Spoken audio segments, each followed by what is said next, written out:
কিছু মনে করবেন না। আপনি বিথিকা না? রফিক, তুমি? হঠাৎ বইমেলায় আসতে ইচ্ছে হলো। অসম্ভব একটা সম্ভাবনা। 1 মিনিট। 413 বঙ্গবন্ধু হল? জানো তাহলে? নিষেধ করতে যেতাম, আর কখনো লিখবে না আমাকে। নববর্ষের 4টি শুভেচ্ছা মাত্র জমেছে বাক্সে। পুরনো বাড়িতে আমরা থাকি না রফিক। খুব জানি। চুন, সুরকি, সিমেন্টের সযত্নে গাঁথা দেয়াল তুমি নিজে ভেঙে দিয়েছ একদিন, শুধু শব্দহীন সরে থাকা।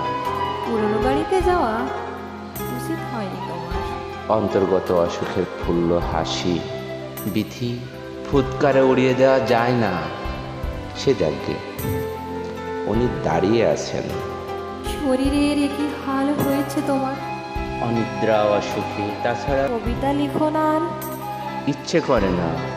চারুকলা, শিল্পকলা একাডেমি, শরৎদ্বীপের কোনো আনুষ্ঠানিকতায় আসো না তুমি।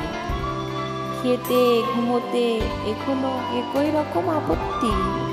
বিথি, ঘাস ঘাস ফড়িংয়ের খেলা, অগন্তি সূর্যাস্ত সমন্বিত জীবন, শব্দহীন পৃথিবী ভালোবেসে এই যা বেঁচে পড়তে থাকা। উনি দাঁড়িয়ে আছেন।